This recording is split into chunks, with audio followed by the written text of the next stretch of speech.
Okay, so let us start with the exploratory data analysis, EDA.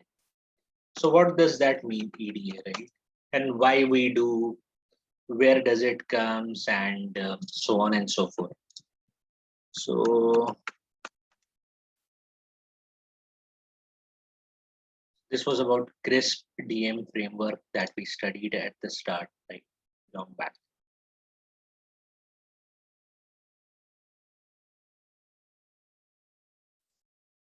So let's talk about this. Let's say I'm working in a bank and I want to do an analysis on a loan. Whether it will be, if I give a loan, whether that person is going to default or he is going to pay back, right? So I want to do certain analysis. And I also need to make a machine learning model, let's say ML model. Given all the parameters, it predicts whether this guy is going to pay back the money or he is going to default the loan, right? So let's say I want to build a machine learning model on top of it, right? So what does this machine learning model does is, I will give all the inputs. What is the loan amount? What is the tenure? What is a person's income? What is the age of that person? What is his financial records? And whatever data I have regarding that person. And what this machine learning model should do is, it should simply say that, okay, this guy is going to pay back. He's going to pay back the loan amount or he's going to default it. Let's say this is the use case, right? So before going to a machine learning model itself, what you need to do is you need to follow all these things. You cannot just go and say, okay, look, boss, now I am here to make the models. I'm going to start to make the model now. Nothing else matter, right? It's not that case. So you need to have a understanding of a use case and certain understanding about what is the business and what is a business issue, what you're trying to do, why you are trying to do, and so on. That's but obvious. For the loan case, it is but obvious. We know at least what is a loan. That is a very simple thing. The second thing that is over here is understand the data. How is the data distributed? Is there a lot of outliers? Whether this is a categorical field or a numeric field, and all those things, right? So we need to understand this data, right? We need to understand this data. So for a data understanding purpose and trying to infer something from a data, we use something called as a EDA. What is EDA? Exploratory data analysis, right? Exploratory data analysis. To try to understand the data, there are how many nulls in a particular column, right? That is also a data understanding. How many nulls are there in a given column? That is a data understanding. So you are doing this something in a EDA. You're trying to understand the data, trying to understand each and every column in that particular Excel sheet or maybe in that particular table or wherever, right? You are having an Excel sheet. You try to understand each and every column over there properly. You try to make a lot of graphs, right? You'll try to make a lot of chart. Okay, over here they have shown you some line chart. So like this, you try to make a lot of chart and try to understand the data. Here comes the EDA. Data preparation is most of the times done during the EDA phases only. So what do you mean by a data preparation? If you see an outlier data, what you are going to do is you are going to probably remove that particular row itself. Outlier meaning that is, I mean, the income of a Mukesh Ambani. You cannot use it to predict if you want to predict a salary, right? Those are an outlier data. You can probably remove it. If you see some missing data, if there is a missing data, then what you are going to do, see whether you want to remove it. If there is a lot of missing data, if you want to remove it, or maybe you want to interpret it, right? So sometime you can also interpret. So if there is a missing data for a numerical field, you probably will like to take a median value of it and just write it over there, right? Kind of a median value or mean value. But most of the time, can you guess what will be the preferred one? Why will you prefer median or will you prefer mean over here? if there is a missing data in your numerical field, will you prefer a median or you will prefer a mean to put over there in place of a missing data? So there was a column for which the income column, some of the rows were missing, right? So there was a missing row for a manager. This was a manager guy, a missing row. So will you like to take a average of the all the salary of the manager, or you will take the middle salary of a manager, median? What will you prefer, average or median? Mean. Mean. Why mean? Mean meaning the same thing, average, right? Why mean? Because like it might be possible that the middle value might be like higher than what is the average for a manager. Mhm. So average can be something wrong as well, right? Some of the manager can have outlier data as well. So this is my box plot, right? Something, let's say this is the median of this person, right? So the salary of a manager is, let's say for simplicity, is the salary between 10,000 and 20,000 US dollar.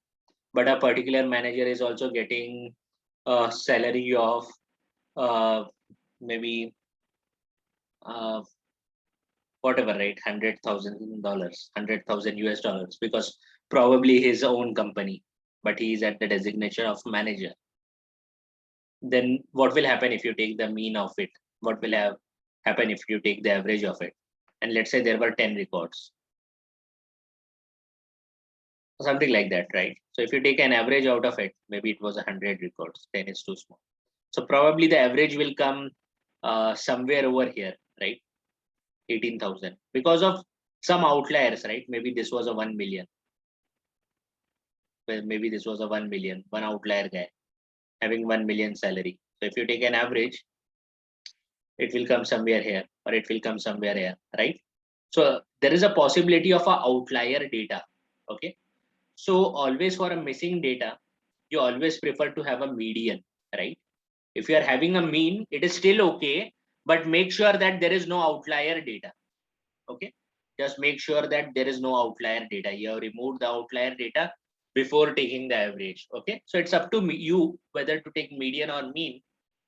If you are having an outlier data, you better take a median. But if there is, you want to take mean, then make sure you are not considering the outlier data, right?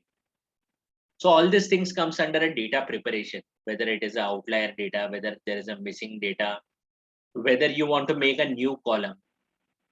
Okay, what do you mean by a new column?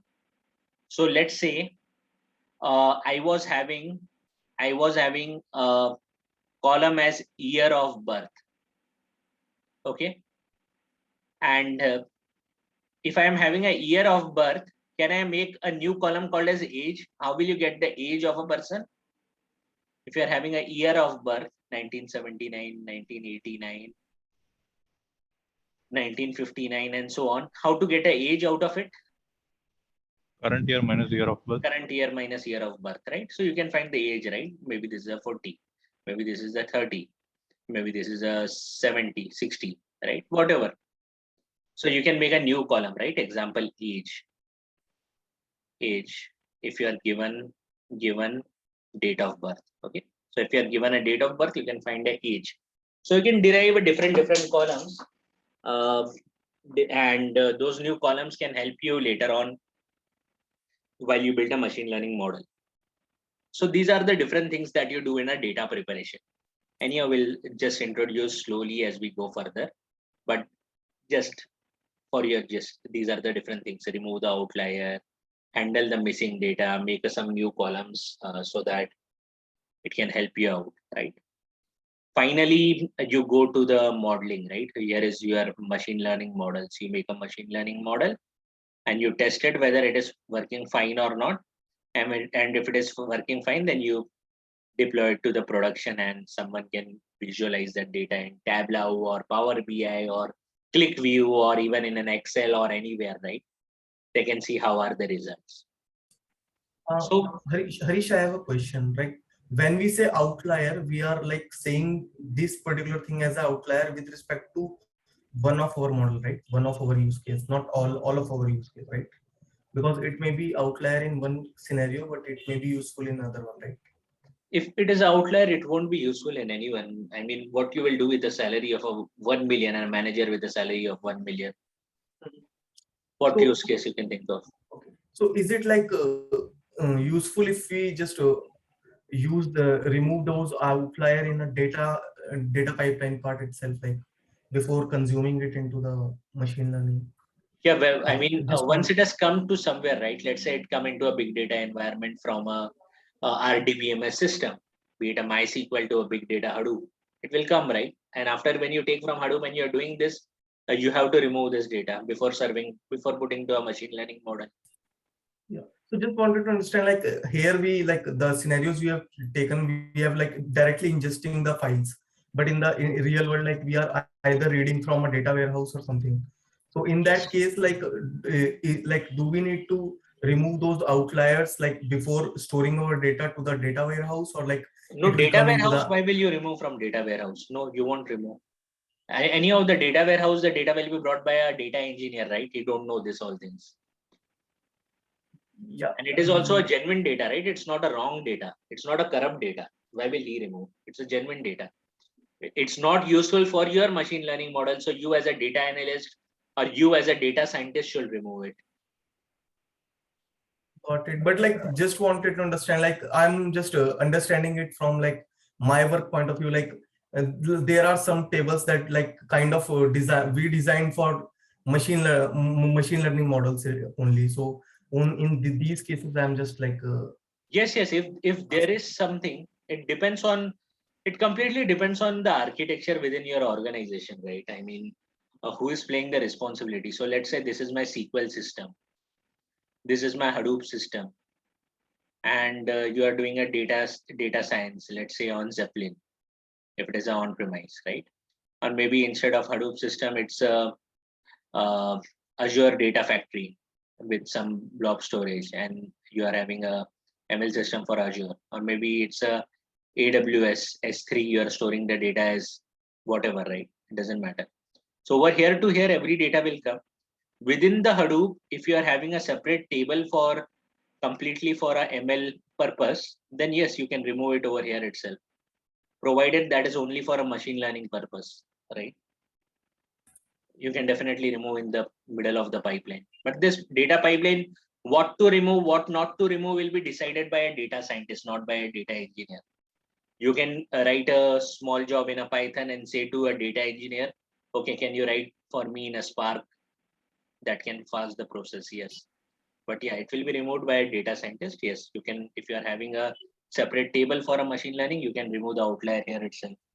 Or okay, some. but yeah, but the outlier for one model is outlier for like all of them, right? If 1 million salary is wrong for one model, like then it will be wrong for all other model as well. Yes, yes, yes, yes. Got it. Okay. Okay.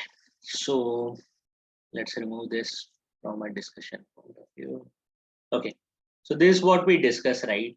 And this is what we are going to do over here in the AD. Now let's go to a practical.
Okay, so let's start with go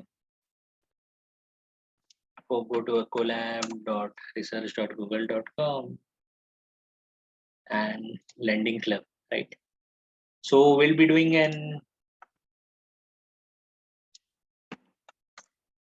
let me take the snapshot of this thing, what we discuss. File save as.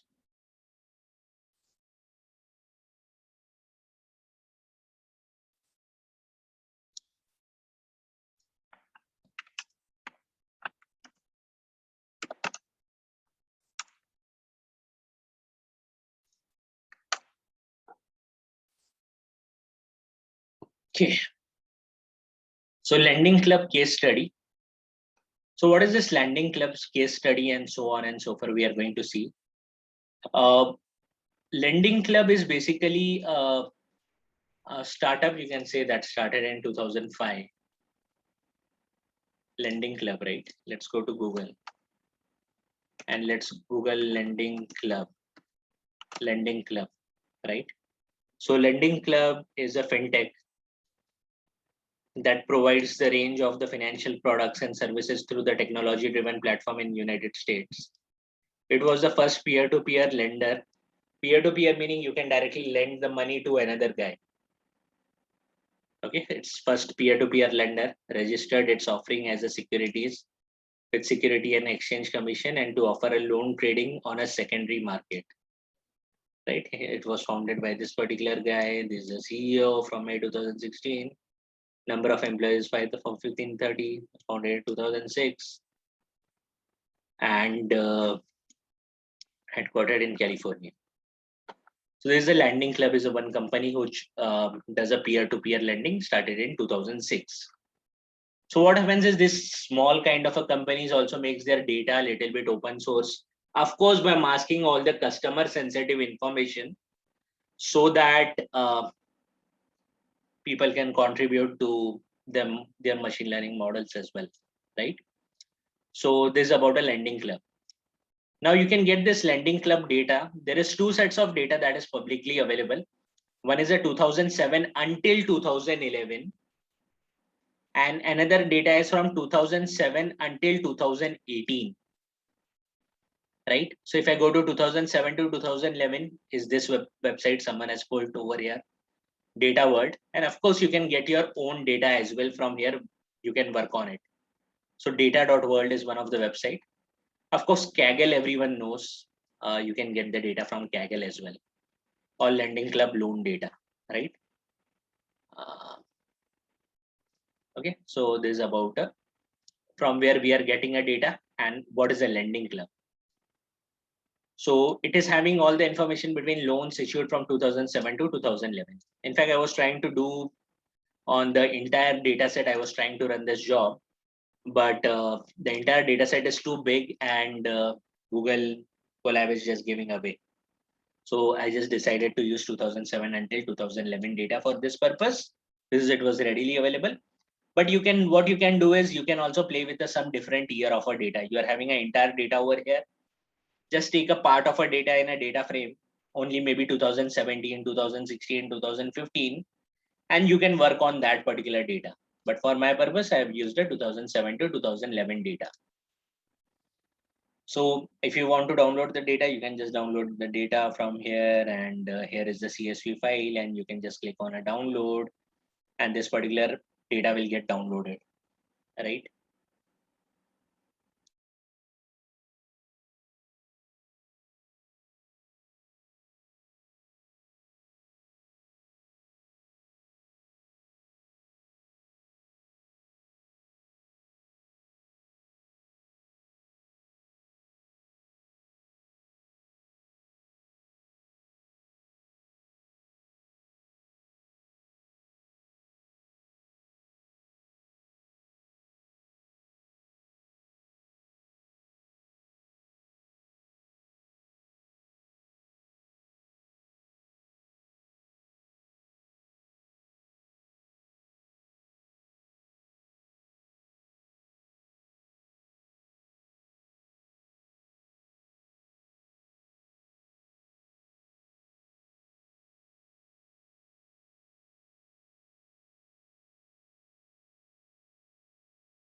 Sorry for the disturbance. So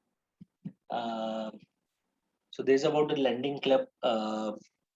This is a CSV file that you can download from here, right? And this is again for the year 2007 until 2011. If you want to work on the entire data, you can get it from here.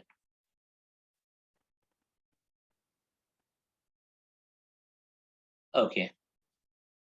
So this is the entire data from where you can download, and this is the Kaggle, right?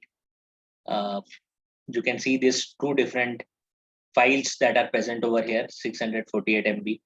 One is the accepted loan, the loans that were accepted, and the one that are the rejected loans, right? The loans that were rejected. So two different loans, accepted and rejected.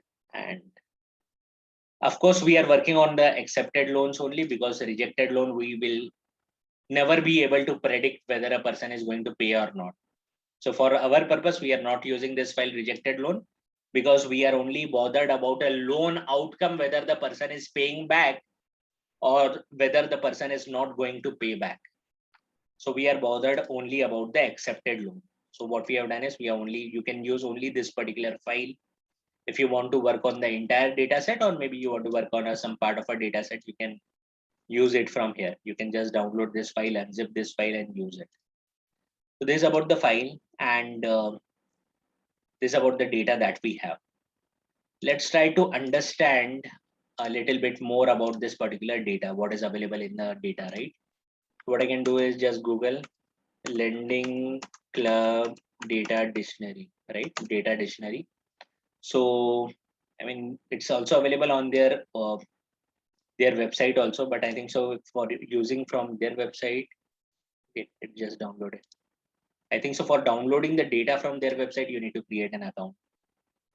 So let's look into this particular data, right? What they have first. So let me open a Google Drive over here.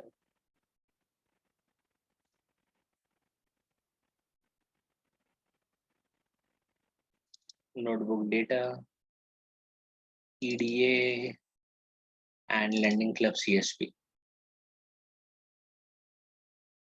Let me share the entire screen. I hope the entire screen is visible.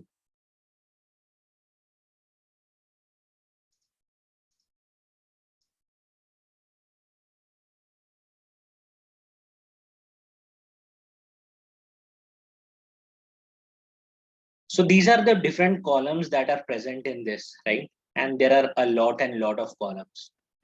You can definitely, I mean, you can read more about each and every columns, but you will also have to do some exploration on that data, right? So this is basically an ID of it, member ID.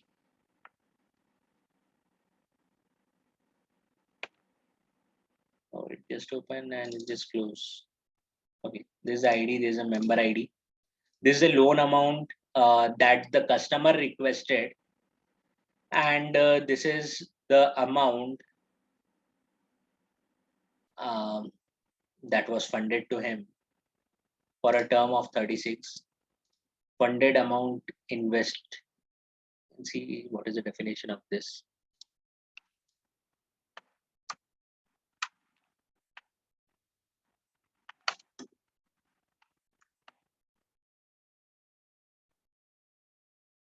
This is not a proper dictionary. Let's see what is fund amount INV in some time. This is the interest rate. How much is the interest rate?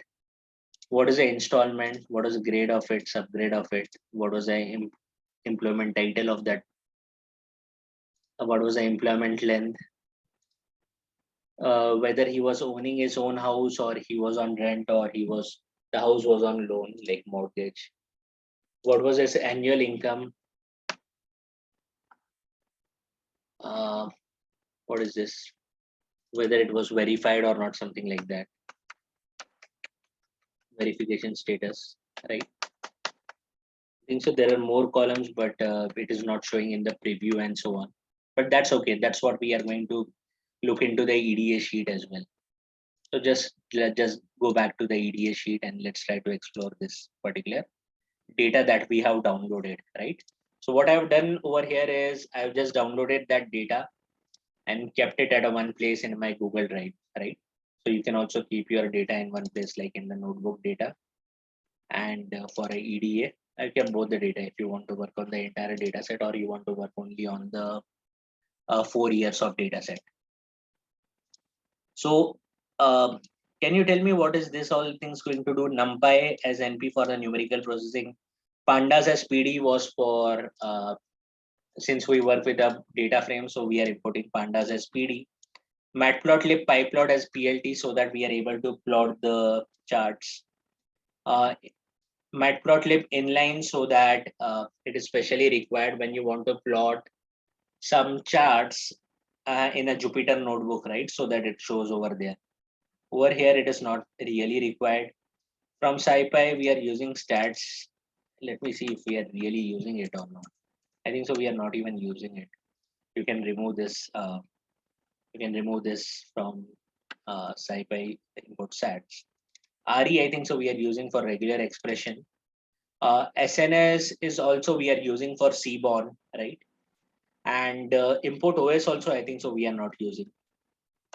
Import OS is for maybe a changing working directory. We have used it, but we really don't need it, right? So the first step, what we have done over here is we have imported everything, right? And this is a piece of a code that will be common every time. The first line or the first cell, what you can do is you can import all the libraries that you will be using on the top itself, right? So we are not using it. Okay.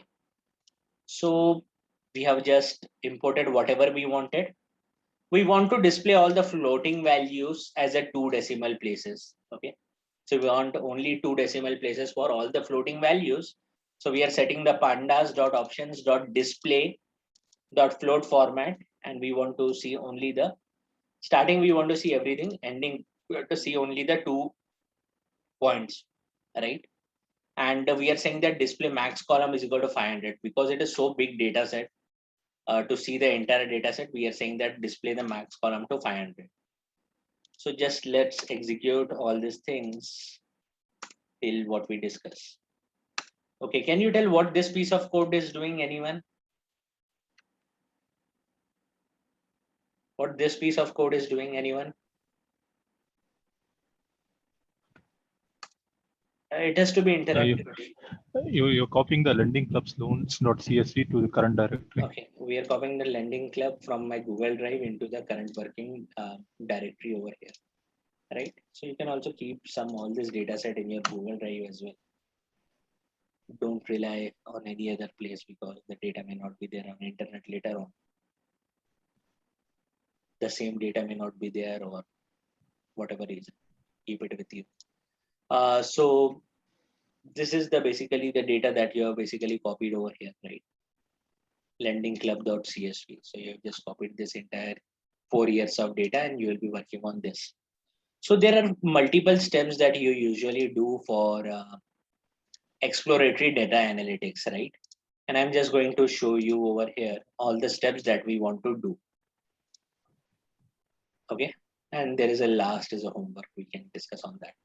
So whenever you're, I mean, this is not a standard. It has got nothing, right? Anyone can do in any way. There is no standard for this particular notebook. You can follow any steps. You can do any way, whatever you can project. You think that is the insight out of it is the insight out of it. But this is what I made for easier understanding. And I will also suggest that you can follow the similar steps. So the first step is a data sourcing. So as the name suggests, right, data sourcing, meaning I have to read either a CSV file or I want to read from a SQL server, or I want to read a Parquet file from a big data system, or I want to read a JSON file or whatever file or Excel file or whatever file I have to get that data over here. That is called as a data sourcing. Very simple. Data cleaning is obviously there will be some missing rows. There will be some typing mistakes, typo errors, and so on and so forth. You may have to clean the data, right? So that's a data cleaning. The third one is a derived matrix, right? I told about the age column, right? If you are given a year of birth and you obviously know the current year, so you can always get the age of it, right? That's called as a derived matrix, right? And derived matrix can be of different type driven, business driven, and data driven, and so on. That we'll see later on as we do. So derived matrix is basically if the year of a birth is given, so we can definitely find the age out of it and use it. Univariate analysis is the analysis of the single variable. Okay, we saw the graph, we saw the lot of charts in Seaborn in the previous session and the session just we took before this. So we saw about lot of charts, right? So in univariate analysis, I am going to plot the chart for a single variable, only for a single variable. Let's say I'm plotting a box chart to see the outliers, right? It's a single variable, right? Or else maybe I'm just plotting making a Gaussian curve, right? That's also a single variable, right? So that's a univariate analysis, just the analysis of a single variable. Then you have a bivariate analysis. Bivariate analysis is obviously a comparison between two different variables, right? So univariate analysis is just like a single variable, just to understand how is the distribution, or just to understand how is the box plot, right? How is the salary for male and female? And is there no, not much, right? Something like this, you can say, or maybe how is the comparison, right? But when you say about a bivariate analysis, it can be a scatter plot between house area and the house price, right? Or maybe instead of house price, it can be a tips and total bill, right? Something like this. You're doing a bivariate analysis. And bivariate, we talked about it. Multivariate is you can make a pair plot, right? Lot of plots together, right? So that's called as a multivariate analysis. I mean, whatever pair plots and all those things you do, pair plot. So sepal length versus sepal width, sepal length versus petal width, sepal length versus petal length, and so on and so forth, right? Pair plot. So like this, we saw a lot of plots, right? All together. And we plot a KDE or whatever over here, an histogram or scatter plot or whatever, right? So that's a pair plot. That's a multivariate analysis. And finally, I try to do an inference that what is my finding out of this? What is my finding out of this? So these are the 7 steps that it's nowhere written. It's just I have written for simpler understanding, right? It has got nothing. It has got no significance. You may not write it. You may do it in a different ways and so on. But these are the 7 steps that you need to follow, right? So what is the first step? Anyone, what do you mean by data sourcing?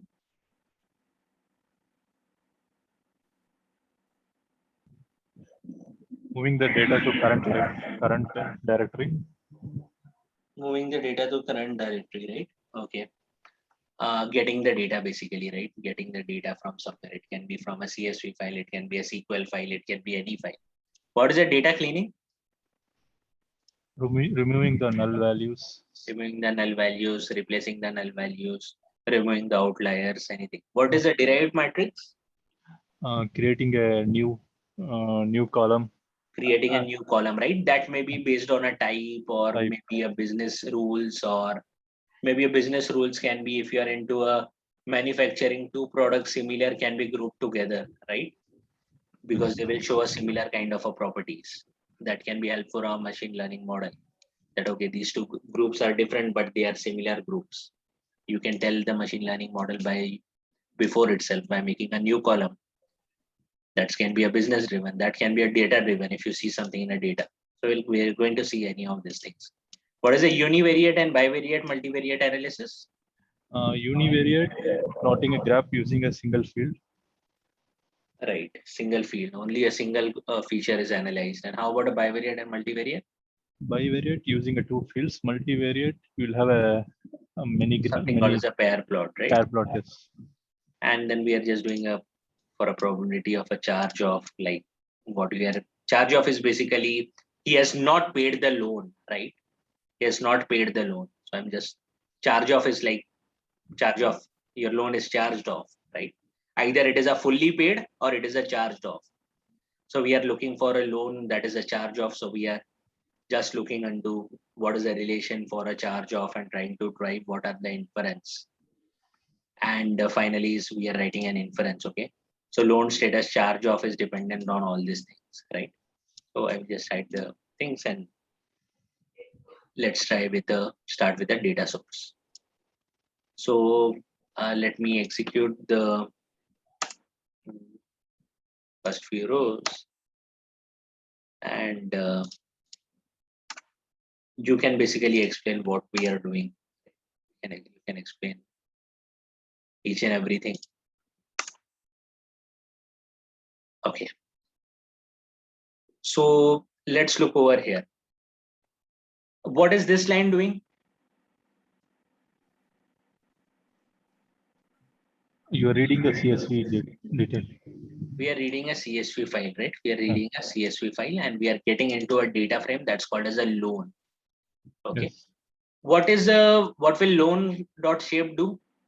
A number of rows into columns. It will return there are how many rows and columns. So 42,542 rows and there are 115 columns, right? Of course, it is very difficult to understand what is each and every column directly, right? So you can just scroll it. And it is showing us currently all the columns. Why it is showing all the columns, right? Because we have set one of the parameters above that 500. maximum columns as 500, right? So such things, if you follow the common format, it will be a little bit easier. So I'm just seeing into all the data, right? What is the ID? What is the member ID, loan amount, funded amount that is invested. So someone invested this much amount. So maybe $25 they put by themselves and the peer-to-peer guy gave $4,975. It was for a term of 36 years and interest rate of 10.65%. Installment of this one, grade was B, subgrade was this, employment title was this, length is this. He stays in a rented house, his annual income is 24,000, and so on and so forth. Okay. So a lot of things, right? A lot of columns. So let's explore. And I've just seen a gist of it. Again, why are we seeing the number of rows and columns? I can just remove from it. Okay. So looking at this, right? What is loan.info doing? It's returning the column names. It is returning you all the columns names, right? And it is returning how many non-null values it has, meaning how many values it has. ID is present for all the things. Right. This is my ID. This is my member ID is missing for 3 rows. Loan amount is also missing for 3 rows. Funded amount is missing for 3 rows. 3 rows, this is also missing. So 3 rows, all this data is missing. Employment title is missing for a lot of rows. The employment title is only present for 39,909 records. Employment length is also present for only 41,423 records. Home ownership is available for almost for all, 42,535. Annual income is also available for all, 42,531. Of course, these are a kind of an mandatory field, right? If it is missing for 3-4 rows, then it is probably because of some data issue. That data is lost or maybe some issue, right? It was a startup at that time. It was not having that good infrastructure, probably 2007. Verification status and all this issue date, and it's basically loan.info is giving you all the column names and is also giving you an idea about next payment date, right? Next payment date is not present for all. Why it is not present for all? Because it is a 2007 to 2011 data, right? And when we are downloading it now, most of the loans are paid, right? It won't be for more than 10 years. So for most of them, the next payment date is not available, right? That perfectly makes sense because all the payments are completed. There are only few which are very longer loans. Month since last major drop or whatever. So these are like the complete column is completely blank. the complete column is blank. Not even a single row for that particular column is having a data. A complete column is blank. So what can we do with this kind of a columns? Anyone? If the complete column is blank, what can I do? If in an Excel sheet a given column is completely blank, what can I do? We can remove. We can remove, right? What will I do with? If the complete column is blank, you can obviously remove it, right? It is a useless piece of information. The complete column is blank, right? The complete column is blank, right? So we can just get rid of this kind of a data. So what I'm doing is I have decided that if any columns is having more than 30% of blank data, how much? More than 30% of the blank data. If any columns is having more than 30% of the blank data, I'm just going to delete those columns, right? So you can see the code over here. NA column is loan was my data frame. I'm checking whether it was null or not and taking a count of it. And if it is greater than the 30% of the rows, if it is greater than 30% of the rows, I'm taking over here. And I'm just printing the count of it. So there are in total 58 columns, which is having more than 30% of rows as blank, right? So list of columns with null values more than 30%, right? What do I mean by over here is, if this is my Excel sheet, the column 1, column 2, column 3, this column 3 is having a lot of null values, more than 30%. There is no record available. So what will I do? I'm just going to delete the entire row itself. I mean, I'm going to delete that entire column itself, not the row. My bad. So if any of the column, if any of the column, let's say this is my Excel sheet, this is a column, this is having all the null values, you don't have anything.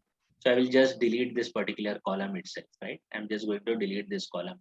If I see another column, this is having more than 30% of null values, I'm also going to delete it, right? Because it doesn't make meaning. Again, this 30% is not a fixed value. It again depends on you what you want to choose, right? So if I look into my database, right, or if we look into this database that we are trying to solve, so let's understand this code. Data frame is null,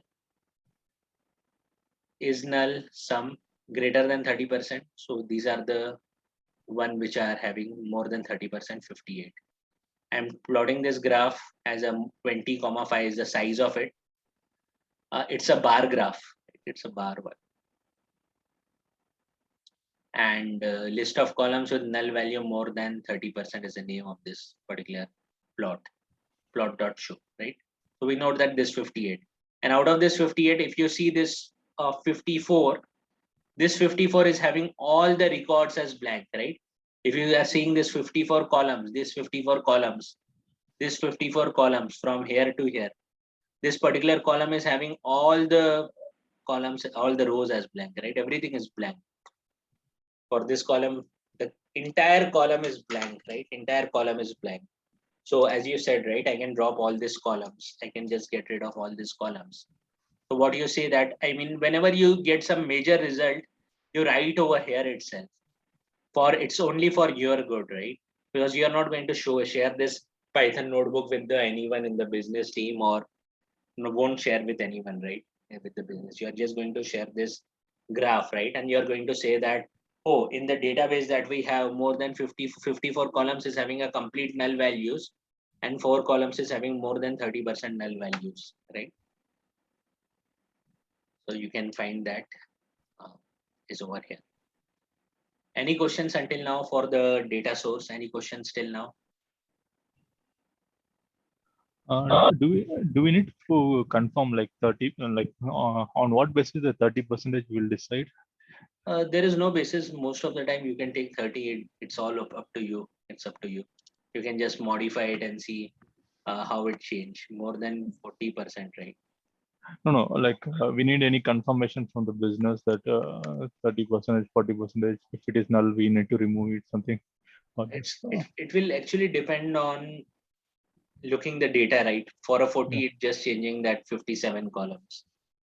Okay. So it's just, I mean, if you want to confirm from a business or analytical point of view, I mean, if it is 100% null, it's for sure it's a useless data. If more than 30% you see something, you have to go to a business and definitely ask, for this, I see lot of null data, right? If you Yes. see this one, these records, right? If you see this one, until from here to here, it's 100% null. Over here, 90% of the records don't have value.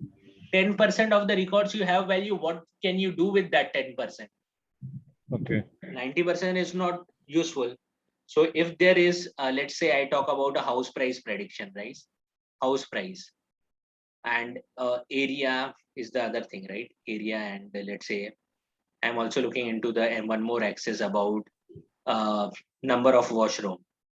But if I don't have a data about number of washrooms for 90% of the records, how will I make a machine learning model out of it? Okay. So with 90% and all this, I mean, you have to definitely go and present your presentation that, okay, these are the number of records that are blank. And what shall we do? I mean, is it a genuine case? Or it can also be a case that, let's say you are saying it's a simple data set, let's say Titanic, right? Titanic was having two things, right? One column called as a survived, that was having 1 or 0, right? But if you see a space value, right? If you see a space value, or if you see a null value, then what does it mean? So you have to go and ask the business, hey, I see a null value in a survived. What does it mean? It cannot be a blank value, right? Either he survived or not survived. Yes. So a business will say, oh, it's actually a 0. It means that missing value is 0. Because of some data entry issue, it is missing as null. So you take it as 0, right? So whenever you see, I mean, you have to go with this graph, maybe from 30% of the data it is missing. And I see this much data missing. What shall I do? Right? Okay. We can even go more than 20% in our business. We can represent them the number of columns having like this. So Yes. based on that decision, we can. Yes, based on that decision, you can replace it with the default value as 0. That indicates he was not survived, or based on that, you can, if the business say, I don't know, or you can just delete those particular rows and see how is your model coming. And again, it's not a programming, right? You have gone, you have done. You have to come back again. If the results are not good, then you have to come back. Oh, I deleted the columns that were having more than 30% null values. The results are not good. I think so the columns that I deleted had something to do with the house price. So let me think about it. Whether can I interpret those columns? What can I do?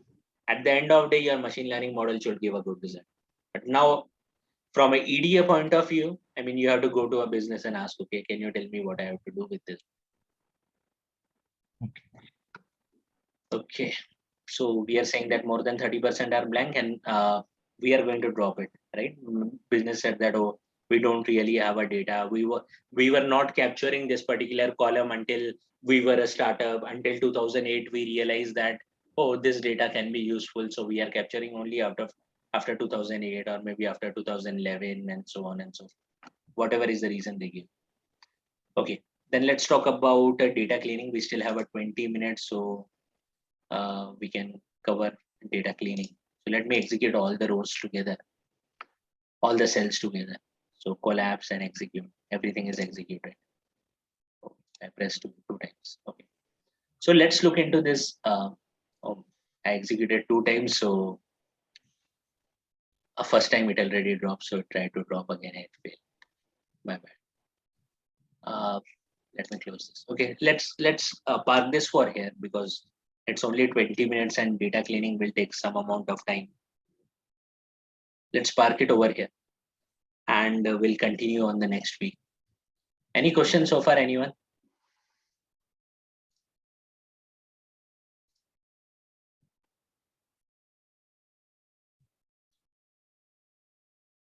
Any questions, anyone?